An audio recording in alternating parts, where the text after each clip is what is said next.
Hey, let me make some copies or I'm gonna cut you. Butterscotch. Hey everybody, welcome to episode 35 of Coffee with Butterscotch, the game dev comedy podcast of Butterscotch Shenanigans. I'm Seth and I'm the games programmer. I'm Adam and I'm the webs programmer. And I'm Sam and I make art.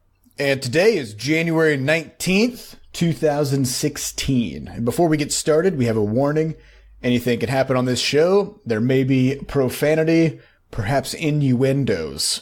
So if you're too young for that, if you're sensitive, if you got sensitive ears, then get out. Or put I on have a some question. earmuffs. What? So, what does fanity mean? Because if we're profanity, what does that? Well, it's the opposite of anti-fanity. Right. So then, Anti-fanity does might fanity be mean? like saying nice things about people, I guess.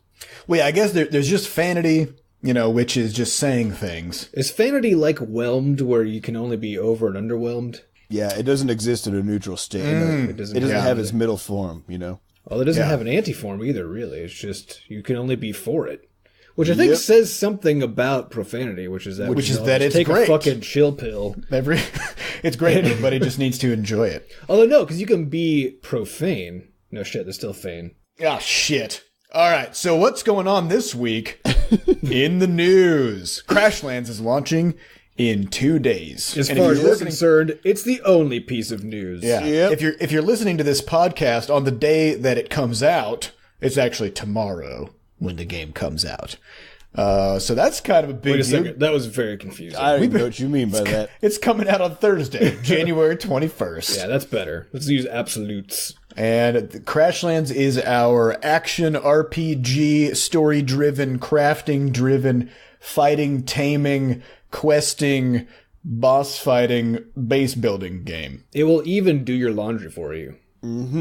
Yeah. Oh wait, no, sorry. That's a DLC that we're coming out with later. The laundry DLC. The laundry Yeah, but I mean, DLC. in order for the DLC to work, you have to buy your own washing machine. And then do your laundry. You do your laundry. But you just pay us some money whenever It's a that pretty elaborate DLC scheme, but I mean, it's the first of its kind, so there's not really any competition. Yeah, we're So I pioneers. think we have the market cornered on that. happens. Innovation! But aside from the laundry DLC, the price of Crashlands will be $15 on Steam, so that's Mac and PC, and $5 on mobile, which will be on Google Play and iTunes. Yeah, and we do have a launch day discount of 1 penny, so you can actually get it for $14.99 on Steam. Yes, and $4.99 just on kind of as a gesture of goodwill, we're going to be carrying that launch day discount in perpetuity. Yeah. It's an all-day, everyday discount starting at launch day. Yeah, but we're still going to call it a launch day discount just to avoid confusion. Before we move along from this, we should probably say how you can get Crashlands besides just saying it's on Steam. Because if you're listening to this and the game isn't out yet, you might be listening to this today. You're going to be like, or what? the day before. So if you want to make sure you don't forget that this game, this glorious, amazing game, is appearing on Thursday, you can go to crashlands.net and sign up for our launch day email. We'll just tell you all about it and tell you how to get it via your email account. Just, straight to your inbox. Like, what else could you even want? Right in the inbox. But if you're really gung-ho about it, we will be hitting the publish button on Google Play and iTunes at 11 p.m. Central Time on Wednesday night, January 20th. Yeah. And we'll be hitting the go button on Steam at 7 o'clock in the morning Central Time, January 21st. Yep. And if you're already on Steam, you can go ahead and add Crashlands to your wish list. And we will send you an email through there as well. Yeah. So there's a lot of ways, but it's coming. It's coming down the pipe. And we've also had a bunch of YouTubers and streamers playing it over the past week, which has been freaking awesome. Sam has been keeping up with that the most as our press guy. Mm-hmm. So what have we seen? Well, I presume you're talking about my bench press is what you're talking about when you say I'm the press guy. Yeah, so... Well, and obviously shoulder press. Yeah, so the quest for gains has gone well, the press gains. We've seen, I think probably... we don't have a total count yet because Steam Spy hasn't caught up with all of our YouTubing action, but we've had several videos that have over 50,000 views on them and stuff from people like Paul Suarez Jr., which is a great name, And then I think some of our favorite ones that we want to highlight today are Generic B and Splattercat Gaming, because these two guys, Generic B is just like a really upbeat and positive dude. He's so excited when he's playing the game and finding out new stuff. It's just really fun to watch. And then Splattercat is a little more sort of a little more profane, to go back to the intro. He's also really good at the art of the constant monologue. Yeah, so he just talks the whole time, and it's oftentimes actually quite funny. And then he actually does voiceovers for the characters in the game, and he's for some reason clung on to a sort of like extremely gruff, redneckish southern. I don't know what it is. So some sort of southern voice for the Tendrom, and it's they almost sound like hilarious. Beetlejuice. Yeah. So I totally recommend amazing. checking that out. We made a playlist on our YouTube that has a bunch of our more people than this in our playlist there, so you can go check those out. If you want So see go to some Let's the Plays. Butterscotch Shenanigans YouTube to see the playlist of the ones that we were highlighting.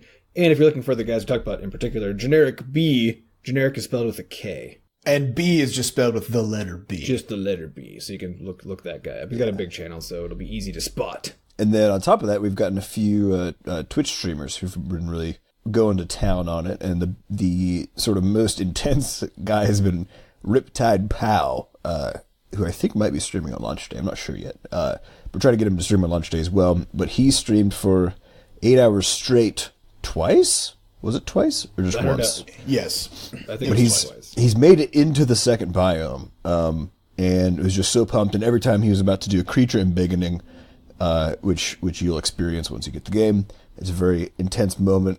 He sends a tweet out and like invites people to come watch this because it's this very ridiculous, juicy moment. So it's been a lot of fun watching them. And then Amber's Arcade is a smaller stream for a streamer that we actually met at Indie PopCon. And she's awesome. She does like a really intensely good job of kind of rebranding her theming. Yeah, theming her stream to be around the Crash Land stuff. So she asked us what the fonts were for it. We gave her the fonts, and then she basically looked at the screenshots and dug up color codes for the various sort of main theme colors that are used in Crashlands, and then made a bunch of the art that goes on the stream itself is all basically Crashlands themed. And if you donate on her thing, then like Juicebox pops up and it's like, thank you. No, really it doesn't say thank you. It does the Crashlands scream from the trailer. Oh, does it? Yeah. Yeah. So if you want to see some pretty epic themed gameplay, you should check out Amber's Arcade. I'm almost 100% positive she'll be doing a lot of streaming around launch day. Yeah. Yeah, So- and as far as reviews go, there's still an embargo on those, and there shouldn't be any reviews coming out until launch day, But inevitably, you will see some. because embargoes were made to be broken, much like rules. And hearts. Yeah. Yeah.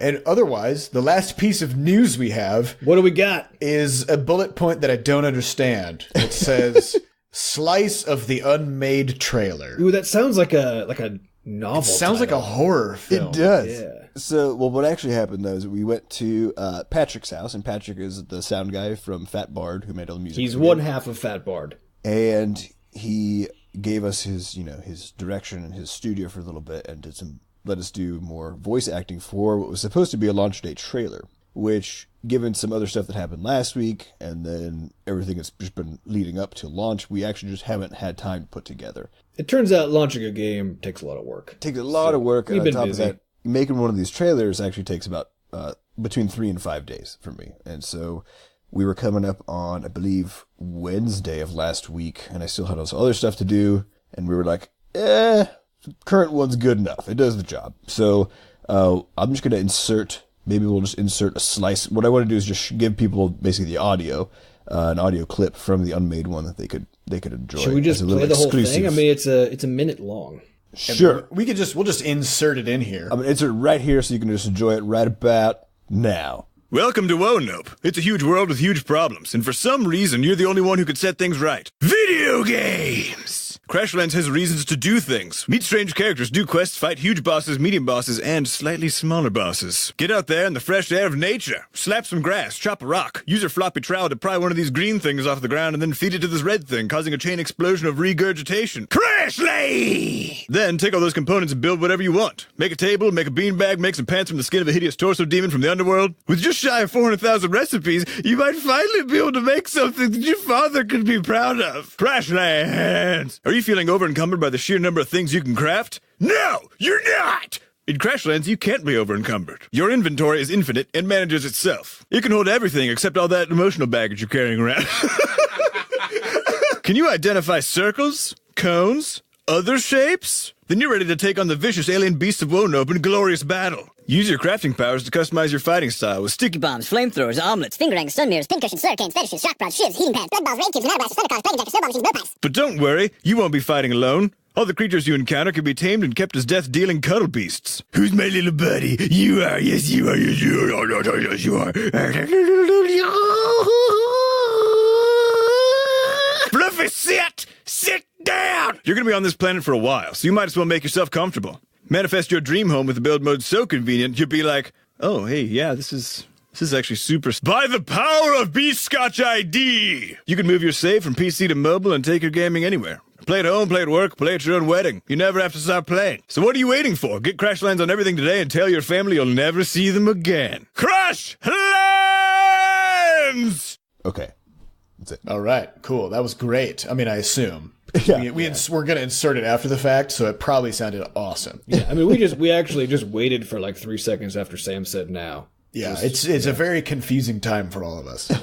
All right, so with that, we're just going to jump right into questions this week. We've scraped our questions list for all Crashlands related questions. Like an itchy back. So our goal is to burn through all of these before the end of the podcast. We have 312 questions, you guys. So put on some Depends, get a big gulp, and saddle up, because it's question time. Those were a lot of weird words just strung together. Saddle up your Depends. All right, so first question comes from Anonymous. Oh my god, the hacker group. The hackers, Anonymous.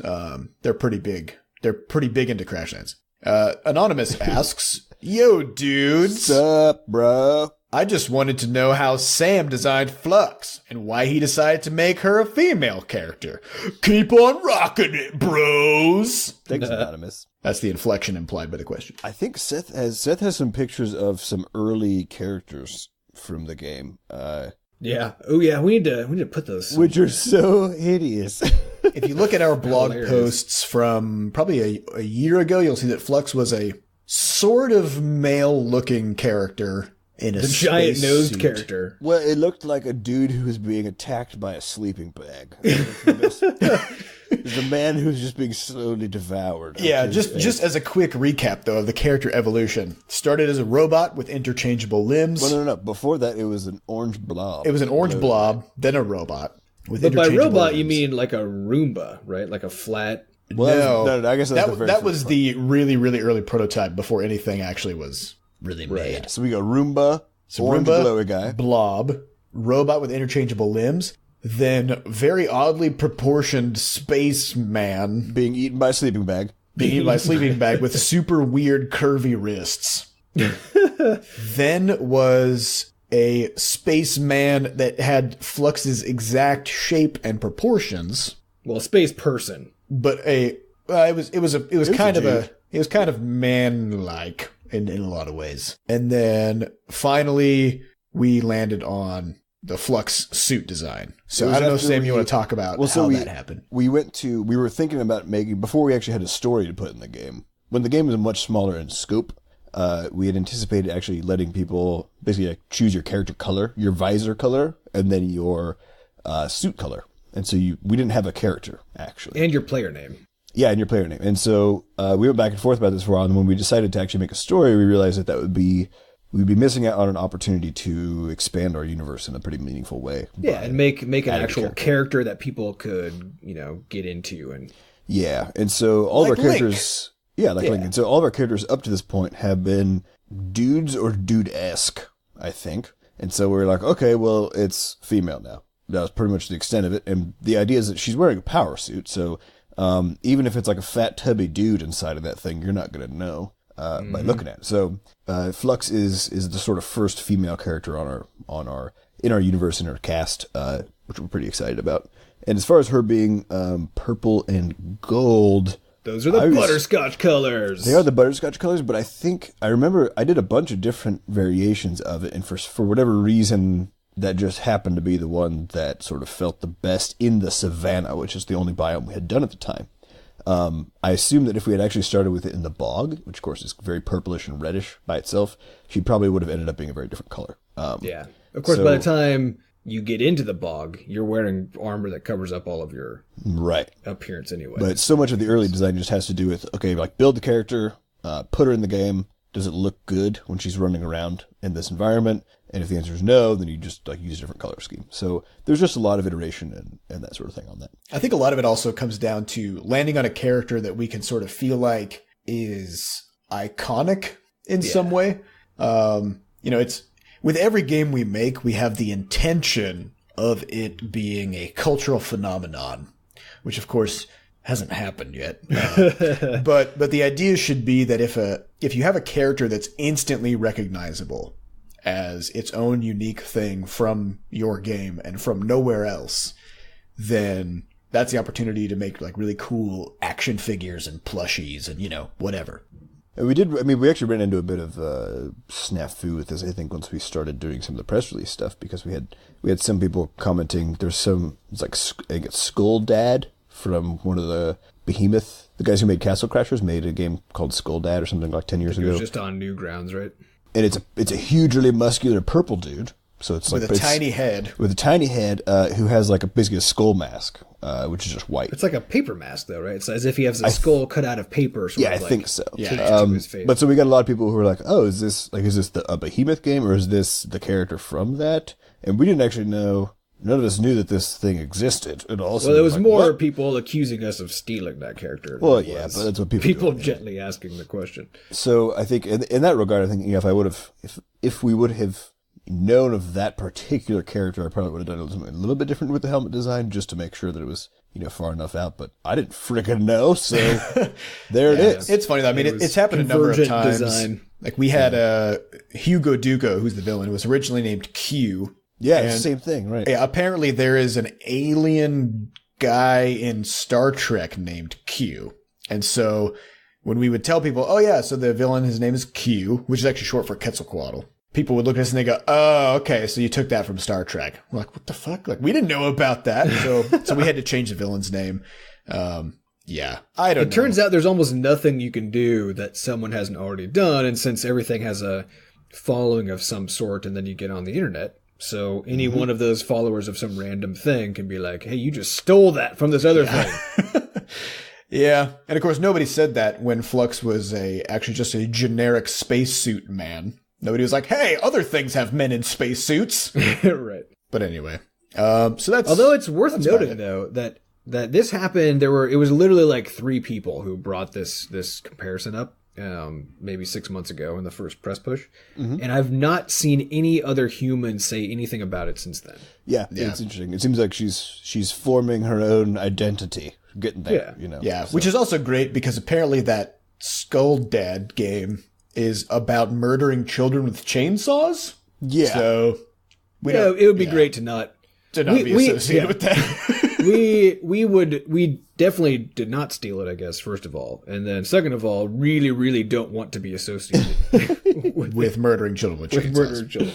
All right, let's hit the next question. Let's do it. Adam. I'm going to read it. This is from Inspector 42, who is one of our very active beta testers for Crashlands. Mm-hmm. He asks, when Crashlands is stable and released, along with a creator, whatever will you do to fill the soul-crushing void that will develop in your lives? That's actually a very on-point question. I like it's really good. The certainty that he's got it going on there. This is going to happen to you, so let's plan. Let's get a plan made. It is. Now, this is kind of a downer question, so we have to be careful because, we got to avoid downers in the podcast. Well, I think it's just a fact of life where if you completely immerse yourself for years in one particular thing, and that thing has an expiration date on it, it's definitely the case that when that thing ends, there's a period of adjustment where you sort of get lost and you have to find something to fill that. Yeah, I mean, it is like grief in a sense, right? Where something that was a big part of your life is now missing, and it is to create a hole, and you just got to figure out what to put in that hole. Is it going to be another game, right? In our case, are we just going to start developing another game? Is it going to be like further community management? Is it going to be each of us just saying, "Hey, I'm going to take a little bit. I'm going to go play all the video games that I didn't play for the last 2 years while we were working feverishly on this thing," which I think might actually happen. Like I think that's something we ought to do. Yeah, we've For at talked least about one day. taking like a certain amount of time, like a day, maybe 2 weeks, to literally just gorge ourselves on all the stuff that we sort of missed out on. Well, and there's also some continuing education stuff, right? Because like we've been so focused on making this game, and everything has been about the game itself, so that yeah, we've learned a whole bunch of stuff, but that was always in the service of solving some problem for Crashlands. But there's a whole bunch of stuff we want to be able to do. Like we want to be able to expand our tool set so that when it comes to making another game, whether it's for a game jam or for an actual production game, that we can then say, hey, given all this cool stuff that we know how to do, how can we apply that to this thing? Right. So there are a few things like that that we already kind of have on the on the list of our infinitely long list of things to do. That now in between games would be a good time to do it. But I think with this game it's going to be a little bit different than the others. We were looking at the the Google statistics for Google searches. Trends. Google Trends. Trends.google.com. Yeah, for our game. So if you go to that thing and you look up, you just like add on the same chart all of our games, including Crashlands, then what you'll see is that all of them have these giant, ridiculous spikes at launch, and they just go away as if they don't exist anymore, right? And so for those, I remember it was definitely true for like Flop Rocket when we got that out about a year ago. That there was this huge, overwhelming excitement about getting it featured on iTunes, and everybody was downloading it, and everybody was talking about it, and that literally lasted for 2 weeks. Yeah, it's remarkable to look at it on the Google Trends because It's just a spike. there's nothing at all, a spike in March, and then nothing at all thereafter. Yeah, it's just super weird. And so, and this is a function of having small arcade games on mobile. That's just kind of what that looks like. But Crashlands is very different. It's a much bigger game. It's, has this big story component where we think it has a much, much better chance of becoming a cultural phenomenon, hopefully, if everything works out well. And so that means that it's actually, it still will be the case that most of the excitement will be around launch. But I think it has the real potential to kind of drag on for a long time in terms of being in people's minds. And so, for several months, because we still have to get the creator out. So we still got a few more months of work after launch. We have all the maintenance. We're going to be adding new content and stuff. So there's still actually a lot to do. And now that we want to make sure we really tie all these games together into the same universe, the games that come after it will be so sort of heavily networked conceptually to Crashlands that we'll actually never really leave it behind. True. Mm-hmm. So I think we might be okay. The other thing, though, is that we're going to have a totally different fan base right now, which is that previously all the games are kind of, I don't want to call them disposable, but in a sense, mobile game experiences sort of feel like that in a small arcade way. games, right? Yeah, and so this is our first one that, this is you can really put time into this thing, like 60 hours or so, or more. Yeah, well, and any given hour is different than any other hour. Right, exactly. So the sort of ability for people to actually build a community around this particular project is also completely different than our previous ones. And so I'm really excited about also spending some time after the launch, literally just kind of hanging out with our new tribe in a sense, because we've had a very small contingent of people who have actually been with us for probably actually since very close to the beginning. But it's always been very small, and every time who have been with us and very actively engaged with us, right? And every single time one of these games came out, though, interestingly, so Flop Rocket, for example, when that came out, it blew up huge. I think it probably only added so that game got downloaded 1.5 million times in a week. Yep. I honestly think it probably added 5 people who have stuck around, sort of in our community. Yeah, we got about 25,000 Butterscotch IDs from it. Yeah.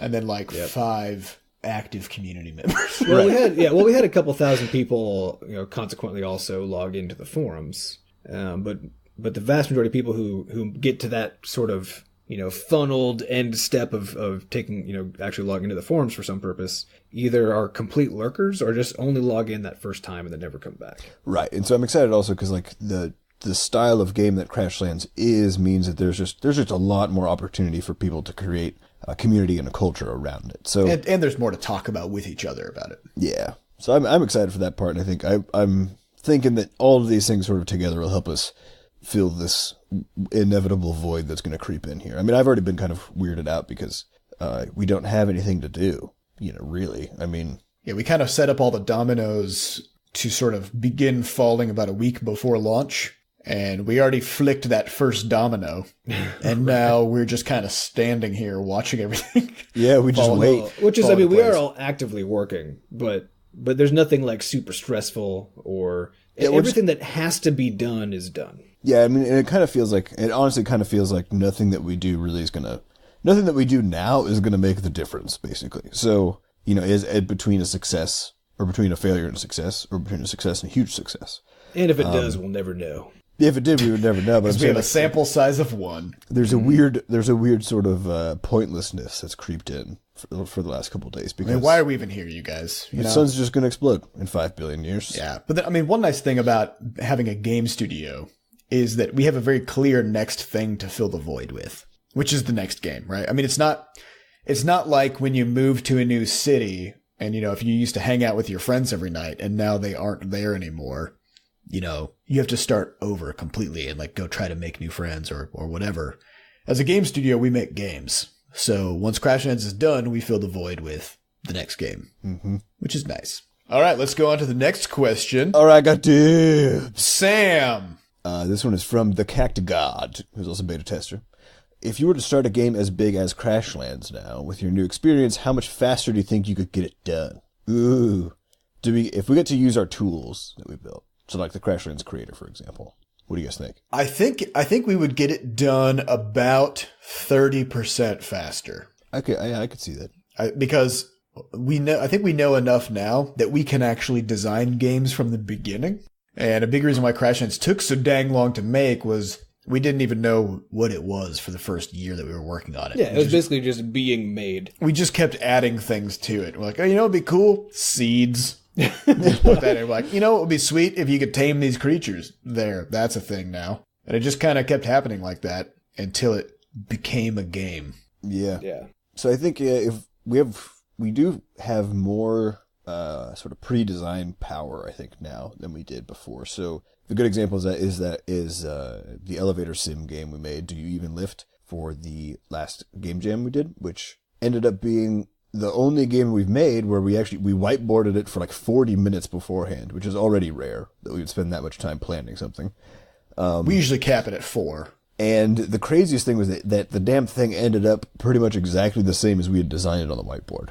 Yeah. With very little difference. And so the fact that we were able to do that, we're sort of skilled enough, or I don't want to say skilled, because I we have enough experience that we can sort of understand the implications of our design decisions. Right. Right. So I think I would say probably at least 30% faster. But yeah, here's the crazy thing about that sort of realization is even though that's kind of the case now that we can probably design a game and mostly get the design right, we're still going to be missing, I would say, probably a good third of it, if not more, for a bigger game. Maybe even half of it will have to end up being different by the time we get to the end. Yeah, well, because you learn what actually ends up being fun or interesting about. Yeah, but what's crazy about this is you meet so many people who have never actually sat down and made a game, but they are carrying around books and books of game design ideas that they have. Yeah.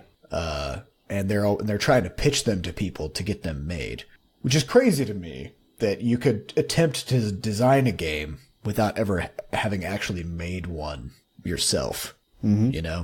I don't know. It just don't work. My early design, when I first started working on games, I had a well over 100-page game design document for my first game, and it was the worst thing in the universe. And the more I worked on it and the more I stuck to my design, the worse the game got.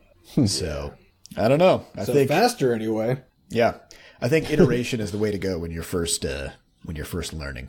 Absolutely. All right. Next question comes from Anonymous. Anonymous. Should not be confused with Anonymous. Yeah. It's just a no-ness. It's just Anonymous. Who asks, will controllers be supported in Crashlands? No. Nope. Next question. Great talk. Next question comes from X-Ray. Well, we should probably add the one caveat to that, which is if the game is super successful and we get the opportunity to put it onto consoles, since those require controllers. Only then Will we try to figure out a way to make it work. Because, and this is the most important point, the game was completely designed around the single touch sort of input or mouse click input with or without keyboard hotkeys. So the entire, like the balance of the game, the way combat works, everything about it, the way that you interact with that thing is designed around that. And so what you're basically asking when you ask for controller support is to say, please redesign the game so that I can hold a different thing, other thing. hold a different thing in my hand while I play it. Yeah, that is literally what the question asks. I mean, when people ask for, an alternate control scheme for a game, if a game is well designed, then that should always be a completely nonsensical question. Because the game should be designed for the control scheme. They should be developed in tandem with each other. Yeah, it's interesting that we're getting this question so much from people before the game comes out because nobody's played it yet. Yeah. And they look at it and they just assume that it should have a controller. But we've actually had a few streamers and YouTubers who at the very beginning, before they hit the play button, would make a comment about how they were bummed out that there's no controller support. And then after they would play for about 15 minutes, the comment would slip out something like, I can't really imagine how you would use a controller with this game. Yeah, it just doesn't make sense for the game. It plays great with the touch or the click, and it just doesn't really... It's basically like Diablo. So yeah, it's designed. I think they do have that now. They managed to do it for Xbox or something. They have it on console now, but I mean that's a slog. Yeah, but we will be implementing Oculus support, but only with the left eye, just only the left eye, and you also need to use a flight sim joystick. Yeah, so that's kind of our compromise. And a DDR that's our middle, pad. Yeah, that's our use a middle DDR ground. pad to get around. Mm-hmm. All right, so next question comes from X-Ranils. Is that right? Mm-hmm. Sure. X-Ranils says, there any reason for choosing 3 bosses per biome, as well as the 3 biomes in Crashlands? Just asking, because as far as I'm aware, you also have 3 biomes and 3 bosses per biome in Talvite 2. He's on to us, abort! So we love the rule of 3s. It just kind of happened that way in both cases, but it just feels like the right amount. Yeah, you get things. You get some room to set stuff up. You get some room to sort of expand it, and then you get some room to close it down. And as a video game player, I mean, this is also what we've been trained to be used to, like ever since the beginning of Nintendo. How many bosses or how many hits does it take to take down a 3 boss? hits. Yeah.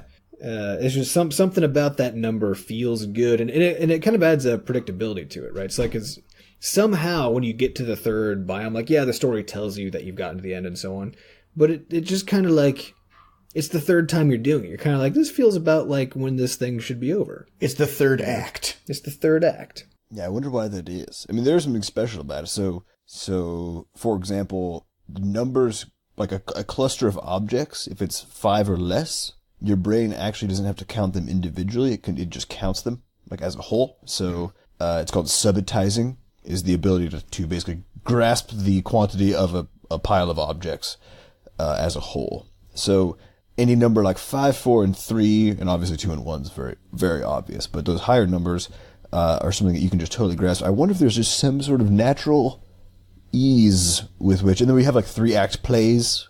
I don't know. There's just something about it. Something about like having only 2, it would feel weird. It makes you want to stick the word "only" in front of it. Right. Yeah, it's the minimum number of things for something to be plural. But 4 just kind of feels like you're dragging it out. Right. I don't know. Just 3 is the best. It's just the best number. It's arbitrary but feels good. And so you got 3 biomes, 3 bosses per biome. Boom. 3 phases per boss fight. What are you gonna do? It's just the best. 3 evolutions of your creatures. Yep. Everything. You know it. Okay. Next question. Who's got this one? Is this Sam's me? got it. It's Anybody me. can just take one. This isn't structured. We're this just flying is- off the cuff here. Hey, this is rule of 3s, man. It's my turn. I'm third. This is from Razenth, who asks, what was the funniest bug that's happened in Crashlands? And then, secondly, how has the experience of this big of a project been? I still think funniest bug is the Vama explosion bug, which, just to quickly recap that one, if you pause your map while a Vama, which is the first creature you'll find in the second biome, while it's attacking you, Which it Vama, does by vomiting explosive tadpoles into the air. it will continuously vomit these tadpoles, but they're actually frozen in time because you're in your map. So if you then close your map, time will unfreeze, and a barrage of stored up Vama tadpoles will rain upon you like hellfire. Well, I think this was because, wasn't it because the map didn't actually pause the game, it just slowed it down super slow? Yes, it slowed it to 5%. Yeah. So they would just keep vomiting at their normal speed. But then they would be frozen into 5% time once they left the mouth of the... And it's for some reason their timer that dictates the rate at which they vomit tadpoles was not being affected by the slow motion. So And this bug is still present, right, in the release build? it's still there, but you can't open your map anymore. Too bad. It's too bad, because that's my favorite. by Yeah. far. My favorite one was a little bit more subtle, but we used to have a thing in the game called a Womperito, which was a burrito that you would feed to a Wompet in order to tame it. And since then we have removed the Womperito, but it still exists in the game's code as an item, and it does have an image. It's a burrito. And for some reason, for the longest time, there was a bug where anytime you would click on an item, like a door or a piece of furniture or something. Oh, yeah, it would show the little image. Yeah, something that you could interact with that didn't require a tool. It would show a picture of the burrito on top of the item. So that was just like the default, no tool needed. I'm going to whack this with the Here's burrito. a I'm picture sure it'll of a work. burrito. That bug was there for like 6 months. that's It was elusive. I somehow I didn't even know that was there. I never Probably didn't saw it. notice it. You're like, oh, sweet burritos. I was the only one who noticed it. I don't know why, but that burrito it plagued me for months until I finally found the source of What it. about, what do you guys think about the experience of working on this big of a project? I mean, I think it's fair to call it actually, I was going to say a roller coaster, but that's super inaccurate. It's really just been, not even a slog. It's just been a thing we've been doing. It's kind of weird. It's almost It's kind of like being in a mine cart. It's like, well, I think, In what way is it? in what way? It's just moving forward at the same speed all the time. No real ups, no real downs. Just keep on moving. Oh, so you're not talking like video game mine carts. You're talking like real I'm talking like a Minecraft mine cart that's just on a flat plane that somehow is self-propelled at the same speed all the time. It's one of those mine carts. I see. Yeah, I think it's become so integrated into just like what I do on the daily, I guess, that it just, like Adam said, it just literally just feels like a thing that I happen to do, like brushing my teeth or eating food. I wake up. But the fact is, it's part of your daily workflow, right? It's never, yeah. Yeah, and it has been for so long that I think it is true that it is going to be odd to not have that particular thing be the thing that I do on the regular. And it actually was. But I think it won't. I just don't think it even will be, because there'll be a transition period for sure. But then we'll be just doing the next thing, which will just be but I think the transition period is always the weird one, because you're like, what? I mean, what if what if you stopped eating breakfast and you started eating brunch every day, right? So you That sounds like an excellent idea. It does sound great. That would be an easy transition. That was not a good example. Oh, I'm just saying, it's one thing you're doing and then another one. So I think actually what I'm gathering, Sam, Yeah. is what you're getting at here is that we need to find the equivalent of a brunch upgrade for Crashland. Yeah, we're going to So hit that there's brunch. no transition period. So we need to figure out how to sort of collapse the concept of bacon Into a game. and coffee into a game. Well, you know how And add waffles. the Behemoth named their upcoming game, which they didn't know what the name of it was, game number 4. I think. Oh yeah, the is that next game? Was that game out yet? No, I don't think so. I don't think It looks hilarious. I want to play Yeah, it. it looks great. But I think we'll codename our next game Brunch. Codename Brunch. Codename Brunch. Everybody who's listening will understand. Everybody else will be very confused. And it's going to be great. They'll be like, is it a game about breakfast food? These guys would do that. I also want to say that working on a game of this size is pretty weird because of the fact that after a certain point, after the game reaches a certain scale, almost nothing you do feels like it really matters that much. Yeah. You know, like when you're adding item number 985 to the game, which we do have, it doesn't feel like that much more of a big deal than item 984 did. Well, in fact, it's actually mostly the changes to the original parts of the game. Yeah, you're just tweaking things, adding very small things. No, what I'm saying is yeah, like it doesn't feel like all the tweaks and that kind of stuff are that big of a deal. But in fact, it's the parts of the game that aren't about it being big, right? Because the thing that makes it a game of this size is the fact that it has 900 items in it and 3 biomes that are sprawling and massive, etc. But the actual gameplay itself boils down to a small number of simple interactions that the user has with the game, right? Yep. And those are the things that we've been tweaking, we've been modifying and even redoing since day one. But that was the original part of the game. That's tiny actually in scope, right? There's just a small number of things that you do. I mean, you've been able to harvest sawgrass and craft it into a sword since the beginning. Yeah. And we've actually changed a whole bunch of ways about how that works. And so basically the weird thing then is that the parts of a big game that make it what people call big, right? Those are the parts that as you get further and further into it, they seem less and less like they even matter. Yeah. But the parts that actually form the core, like the small piece of the game, those are the things that every time you modify them, even whether it's day 1 or year 3, yeah, you'll feel it. You feel it. The whole game, the massive thing that you have built, where every little detail was just another little detail, the whole thing feels different all of a sudden. Yep. Yeah. So it's weird that day to day or even week to week, the game is pretty much the same, but over the course of 2 years, it's completely different. Yeah. So it's weird. It's a weird thing to do. I want to ask the next question because I think it's very important, and it's one from iPod Cake. And his question is, are you dolphins? It could also be a statement. I just wanted to clear this up before Crashlands. I feel like that's kind of a slam, because if I'm not mistaken, dolphins are like huge assholes. They are. Yeah, but so are people. Yeah. That's I think true. You're probably better off being a dolphin, in fact, if you're looking for like a moral piece than you're. Now, for those of you guys listening who are like, "Whoa, what's this about? You guys slamming dolphins?" Just Wikipedia. I don't want to talk look about up, it. Look up some dolphin behaviors because they're just nasty, vicious creatures. They're not pleasant. But yeah, I just want to clear it up for the record before Crashlands launches. For any of you dolphin haters out there, we are not dolphins. So put your spears down. Unless you love dolphins, in which case we could be dolphins. No, in which case you should educate yourself about dolphins. And quit loving them because they're bastards. Bastards of the sea. All right, next question comes from Camrox111. I think he's excited, but he forgot the shift key. 111. That's possible. In Crashlands, will there be permadeath? And also, I want to know what your next game is going to be other than the Narwhal one. So, I'm going to answer the second question first. Sure. The next game.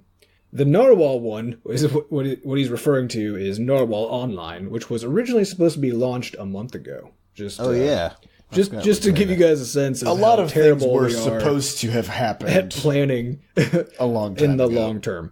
But anyway, so Narwhal Online is a game we made a year and a half ago. 2 Octobers ago. 2 Octobers ago for a game jam. This was shortly after I joined the studio. And it's a game where you just kill stuff and you play as narwhals. We won't really get into it except to say that in the third biome of Crashlands, you're going to meet some. You're going to meet some narwhals, which is pretty cool. And as far as what the next game is going to be, we don't know, but we already talked about that in the last podcast. So go give that a listen, buddy. Yeah, just go to the previous podcast, and we'll just skip that one. Get on and over then I'll let Seth answer the first question, which is, will there be permadeath in Crashlands? There will be, but not in the official campaign. Permadeath will be added as an optional mutator for the campaigns that people create on their own using the Crashlands creator, which will be coming out sometime after launch. I'm not even going to put a number on it. Don't even. But anywhere between the day after launch and infinite time to the heat death of the universe. Sometime we can say with confidence the future. Yeah. presumably. approximately. Yeah. Well, I think this bridges easily into the next question, which is, Does again, it? the hacker group Anonymous, Oh my god, we got these guys out of who here. asks, what game do you most want to see remade in Crashlands through the creator? Ooh. I want to see something like the original Zelda, or Zelda Link's Awakening. What platform That was on one the Game Boy. The Game Boy one? Yeah, I think it's the only Zelda I've really actually played the entire But here's the problem that we need to solve. We don't have pushable blocks, man. We don't have blocks you could push. That's easy. We can fix that. Like So, yeah, we may actually need to, over the next few months while we work on the creator patch, we may need to add some puzzle elements that players can put in to the game. So that would be freaking awesome. Yeah, and we talked about doing that for the original launch of the game as well, but it's one of those things where we're like, oh, this is going to take a bunch of time to figure out. Let's just put that on the back. Oh, man, designing puzzles is the worst. Yeah, it takes a long time. Well, I think for me, I'm more interested in what things people make with the creator that I am just going to be completely confused or astounded by. Because, like, I think Zelda, I could easily see that's totally possible with the creator. It's very easy for me to see happening. I'm just curious what thing someone's going to make where I'm just going to be like, damn. You want to be surprised. I want to be surprised. Yeah. So I don't even know. That's what I want to see. I want to be surprised. You will be. There's also going to be a lot of dicks. Oh yeah, man, dick ships everywhere. There's going to be just dicks drawn on the ground. And just for those of you listening, that will be really not interesting. That will not be interesting. That you know. is, if you give someone the ability to draw a picture on a thing, they will draw a dick. They will draw a dick. The first time that Adam got the creator working, the first thing I drew, the first outpost ever made was a dick, complete with veins. It did. It did because you got multicolored tiles from all the different biomes. It was like pixel art, man. I went to town. Pixel art, wang. It really was the worst. So that will not be interesting. But what I'm curious to see what people do is I'm hoping people get really into the story and the characters of the original Crashlands campaign as well as the other games, because we've made it so that the sort of character classes or races or whatever from other games are all available in this one. And so that means that people can either guess at or just, retell or totally invent all kinds of stories that would take place in the Crashlands universe. And so I'm just excited to see what people either think is going on, because we haven't, for the most part, we're just kind of making it up as we go. That's a fact. But we also do have a bunch of kind of background ideas that we haven't made public about what's kind of going on in the universe that we've created. And it'll be really fun to see people guess at what they think is going on. I mean, it's really cool to me because it's really going to take fan fiction to a whole nother level, because it's not just interactive fanfic. Right. It's not just going to be, written. It's going to be literally someone made another storyline of Flux, some adventure Flux went on in the bog, that you didn't get to see in the campaign, for example. Yeah. And that's going to be so fun for us to play through and enjoy. So I'm pumped. I am excited. All right. Next question from Ulner Evern. Would you give the campaign files for translation to a few people? Also, would it cause any problems? It's basically a question about the practicality of translations. So right. just so you know, the campaign files is actually just one file, and it's encoded in pure binary. So it would be pretty hard to parse that out into anything. Well, we've talked sensible. about, along with the creator, figuring out a way to allow for translations of the main campaign or just of any campaign.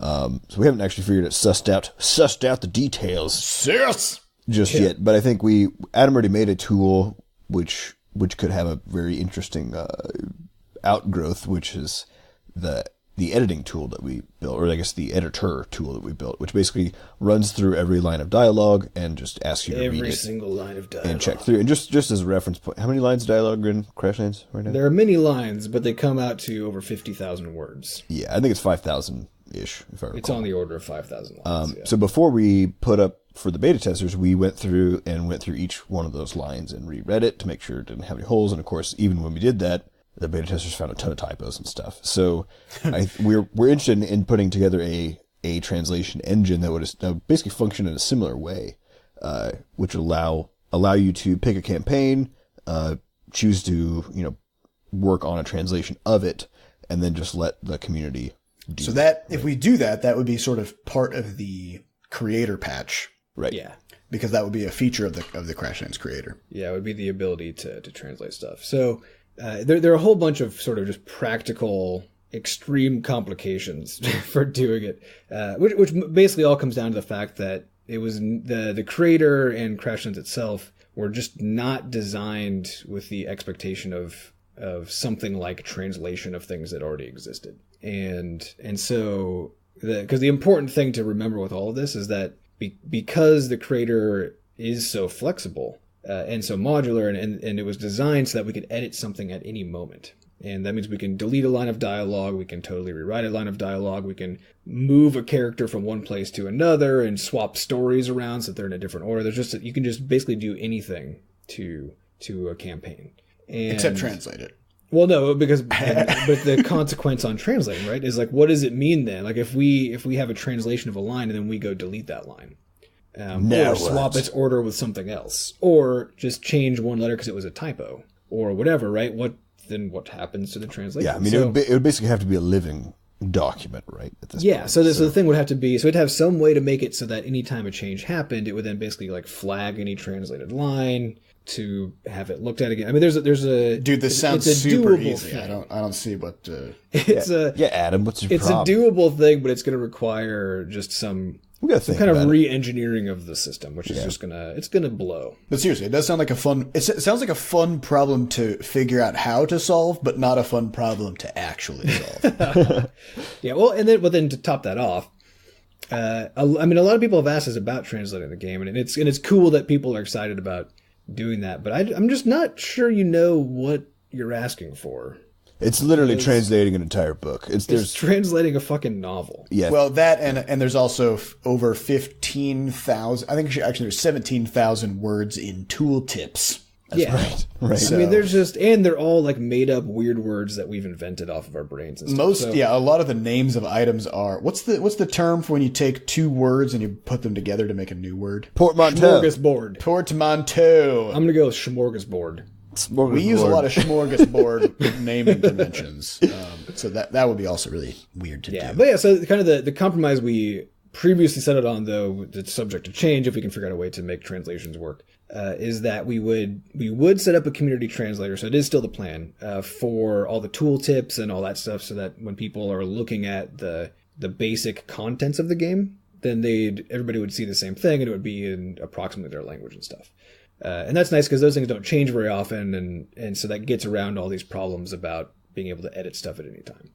And from there, then we would just the existence of the creator kind of neatly solved the problem of translations, because people can make stuff in their own language and just tell stories in their own languages. Mm-hmm. That, of course, it sucks that people can't play our campaign and like understand exactly what the story we're trying to tell and so on in their own language, but that's just it's a much harder problem. Yeah, we are also like we were saying, the way that we use the English language is generally a little weird. I mean, we're kind of abusing it a lot, so it's hard to imagine that the jokes are going to work. No, they wouldn't work. I mean, we basically have to ask. I mean, essentially, it would be like, okay, rewrite this, write something like this. Yeah. In your language, which essentially be what or better yet, just make a new joke in your own language. Right. Yeah, that's essentially what at that point, might as well just make your own. And I mean, if somebody basically, effectively remakes, the Crashlands campaign, but in their own language, that is like actually a similar amount of work to trying to translate the original campaign. Well, I'd say I wouldn't say that, because I think you're well, you have to build all the outputs and all programming that stuff. Yeah. So there's a lot more to do back there. But yeah, it's something we really want to do, but it's a hard problem. So we'll see. And that also is all contingent on if Crashlands goes well enough with its launch that we can afford to spare that kind of time to solve that problem. Fact. Right. It's all contingent on that. On Thursday. Yes. All right, next question comes from Scott. We're getting close to the end. We're getting close. 5 left. This would probably be the last question. Well, no, we got to do all of them. We got to do all? Okay, I guess we'll do all of them. Let's power through these. Let's try to talk less. How about that? Okay, Scott asks, considering the many changes that happened throughout the Crashlands dev process, and now that Crashlands is out, so he's assuming his question will be answered after Crashlands. Have you considered publishing a development document of sorts? Just looking back through the blog is an interesting historical journey itself. I can answer this super quickly. Do it, go. We don't have one, so no. Well, yeah, also, if you look back through the blog, almost every single one of those blog posts is hilariously inaccurate, which is probably why it's a fun, interesting historical journey. Once you play the game and you go back and read some of the old dev blog stuff, you're probably going to crack up a lot. We'll try to put together a post-mortem or something about kind of like what we expected, what we thought was going to happen, and then what actually happened. We'll probably do a post-mortem talk. Yeah, we will. We have a tendency to do those, so that'll probably serve as a nice substitute. But we also have, 35 episodes worth of podcasts going back. 4 months, 6 months? No, 9 months. 35 episodes. That's That's a baby. We made a podcast, baby team. Good job. So that's always fun. But I think the last one is that we do have the Dev Diary crew, the Forever an Astronaut crew, who's following us around. They've been following us since October. So that's about the launch, but not about right. But I guess as far as really digging into the pre-launch process and a lot of the stuff going on right now, you'll get a whole eyeball full of that once that comes out. And I think they're playing around with when they're going to launch their first episode, so I'm not going to say anything on their behalf, but it will be not too far after Crashlands comes out. So. It will be great. Next question. Stay Frosty asks, will Crashlands be featured as editor's choice? I frickin' hope so. Sure. I love the idea that we could possibly know this. Yeah, so iTunes is very mum about your featuring stuff. They ask you for art, but don't guarantee that they'll use that, which of course is very costly for a really small studio like us. So Google Play does the same thing. Google Play, basically all of the platform holders do not guarantee. Steam tells you literally nothing. Yeah, nobody guarantees you anything ever. Which, if you spent 2 years working on something and you have one day that is supposed to be the big day, and everyone's like, "Nah, I'm not gonna tell you what I'm gonna do about it." It's really, really fucking annoying. That's just how for they the say record. it too. So we'll be just as surprised as everybody as to the position Crashlands ends up in each of the stores. Might be editor's choice, might be Smeditor's choice. Who knows? Might not even be in the store at all. Who knows? Well, it'll be at the store. It will might be be Redditor's choice. Redditor's choice. Maybe. Next question is also from Stay Frosty, who says, "Are there any drivable vehicles in upcoming updates? Ooh, and how often will there be updates?" I assume he's talking about the toilet car. He's talking about the toilet. Everybody wants to drive the toilet car. I just, I should never have made that demonic hellspawn. I think we just are going to have to make that happen. I guess the question is to Seth. Seth's just going to have to make that happen. No, the question isn't to me, it's to Sam. Yeah, because making a vehicle... because it has to be able to drive it has to be able to drive in all directions. A vehicle needs to be drawn in at least 5 different orientations. Yeah. Unless it doesn't, which I'm sure I could figure out. It needs to be facing away, up and to the right, at 45 degrees, to the right, to the bottom right, 45 degrees. How about this? Down. How about this? Solve this problem. Let's do it. It still only has 2 directions, just like everything else, right?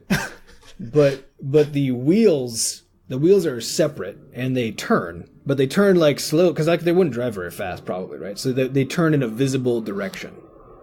So the thing just goes in reverse when it's moving away. I got a better idea. Fuck wheels, it's hovering. That's what I was going to say. Just make it hover, problem solve itself. It's just it's a juice box equivalent. Yeah, it's a little hover. Hover pod. Oh, like Yoda's hover chair. I would love to make drivable vehicles, hats for your pets, dye for your pets, so you could color them a little bit. Be fun. Not like murder dye, but like a tint. Yeah, the problem with dye is that one of the fancy things about upgrading your pet is the new color that it gets. So right, but dyeing your pets would sort of, Hey man, if people want it, give people what they want. They want maybe it should be cars. that you can only dye them once they're epic. Yeah, that'd be cool. Ooh. All right, next question. Any Crashlands... Oh, this is from Ulner Evern. Any Crashlands pre-launch fun stats? And since it should be released by the time this is answered, how did the launch go? Can't answer that question. Boom, done. But first one, the one pre-launch fun stat that is fun to share. And the one thing we were worried about was our presence on Steam. We know that we've established ourselves in the mobile sphere, so we're pretty sure we'll get good coverage there. But we were worried that we, would be a whisper on the wind in the Steam market. And we now have, I think, 7,200 people have wishlisted the game, which means we get to send them an email directly once the game launches. And we don't know how that's going to convert into actual sales, but hopefully it's good. I don't know. So that's the one number we have. Hopefully that 1 penny launch day discount Yeah, man. really He'll be like, oh, wow. incentivizes it. I mean, I would like to get 10,000 units sold on Steam on launch day, mainly because that's what I saw in Indie Game the Movie, from Super Meat Boy guys. Yeah. They were like, 10,000 units in a day is a success. And that was from like 10 years ago, but still, I'm going to go What for I it. would like to see is 10 billion units sold on launch day. Yeah, I think all of us would like that.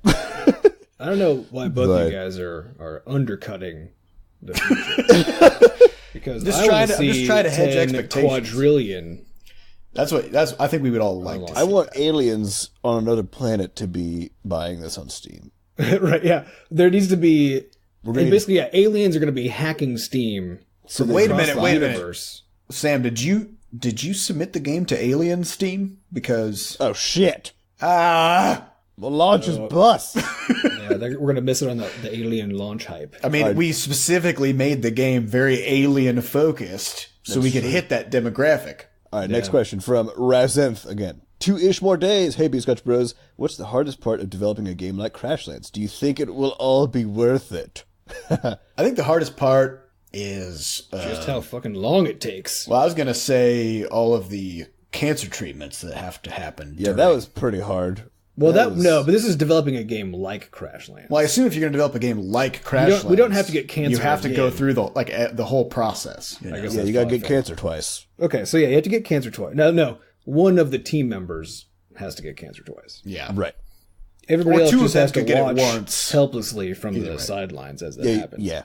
So that's definitely the hardest part. Yeah, that's pretty hard. So the question to Sam then is that how was that cancer? Was it worth it? I mean, we'll find out on Thursday. I think to really answer the question, more in line probably with what they wanted. I think one of the hardest parts is how open-ended a game like this is. Yeah. It's really easy to make a game. So with Quadrupus Rampage, it's a game where you beat up fish. Like that's what it is. That does cover the entirety of the game. So everything that gets put in the game needs to answer a simple question, which is, does this thing make me beat up more fish better? And if the answer is yes, then we put it in the game. In Crashlands, it's not a game about anything in particular. It's about a whole bunch of things. And it can really be about whatever we want. And so... including beating up fish. There actually is a fish. You get to beat a fish. There is a fish in Crashlands that you can punch to death. Which is really sad and morbid when I think about it. But, so having no real constraints on what can go into the game is a real problem, actually. Because it also makes it feel like if you don't have a jillion things in the game, it makes it feel like there's not that much stuff going on. Well, here's another problem with that, though, which is that's what we call scope creep, which is the slow sort of embiggening of a game, to borrow a term from our games, by adding new stuff. So say we took Stay Frosty's example. We said, okay, we want to put drivable vehicles in. Now we actually have to lace drivable vehicles all the way from the beginning of the game to the end of it, which is 60 hours later. So we need to not just make one drivable vehicle. It's not just like a fun side thing. We now need to make like 6 to 12 of them to make sure that once you get your first one, that you have other drivable vehicles to look forward to in the future. So every time we've added something towards the end here, it's been with a lot of sort of argument back and forth as to whether or not it's worth it. This is anything even from like floors and pieces of furniture that we realize we probably should put in. We're like, do we want to? Because if we put this chair in here, that means we have to make 12 more chairs. Yep. Well, it's also everything we do has implications across everything else, So drivable vehicles, you're going to move a lot faster. That means you're going to be collecting a lot fewer resources as you travel, because when you move fast, you have a tendency to feel like you should just sort of go, right? So you're going to ignore a lot more stuff, which means it may actually slow down crafting in favor of making you move between quest hubs faster or something. We have teleporters in the game, so you can already fast travel once you've been to a place. So the only purpose of a vehicle would be to get to a new place that you haven't been to. Yeah, I think vehicles, they'd purely be a novelty one-off item. Yeah, for sure. That's the only way it would make sense. I think so. But attacking the last part of the question, do you think it'll all be worth it? Not to get too sentimental here, bros, But I think being able to say, hey, I almost died this one time, and 2 times. I guess these two. Sorry, it was like one long time, or these 2 times For a long time. And my brothers came together to make a fucking 60-hour masterpiece of a game with me, and like as a unit, not even with me, it's like as like together. It already is worth it, frankly. I don't give a shit if anybody's like, oh, I can't do X, Y, or Z in this game. It's fine, you know. It's fine, dude. We had a great time making it. I hope we make a killing on Thursday. We don't have to worry about grocery money or pill bills anymore. But even if we don't, we had a great time. We had a good run, you know. And we're gonna keep having a good run. Damn right. Because we don't give a fuck. Yeah, there is one more question, but I feel like that was a good one to end on, so we should just leave that other one. All right, cool. Let's do it. That's my vote. All right, well, thanks everybody for listening. This has been Coffee with Butterscotch, episode number 35. And if you want to get your questions into the podcast in the future, go over to podcast.bscotch.net. You can also vote for other people's questions. So if you see something that's already been asked that you like and you want to hear us answer it, vote that shit up. Otherwise, we have a great community over at forums.bscotch.net. So if you want to chat with us, chat with other Bscotch gamers, head on over to the forums. And I think that's all we got for this week. No, we have to end with a reminder that, hey guys, Crashlands is coming out on Thursday, January 21st. And you should buy it. On everything. On all of the things. And if you're one of the few, the proud, the people who listen to this podcast on the day that it comes out, you should, in the meantime, download our other games onto your mobile device and start playing the shit out of those, because there are some hidden quest chains in Crashlands that will only be unlocked through our cross-game perk system. Yep. So get in on those. I think we may have a blog post up with some of that info on it. So hopefully we can help you out with that. So, all right. And that's all we got for this week. So we will see you next week on the other side of the Crashlands launch. Goodbye. Bye.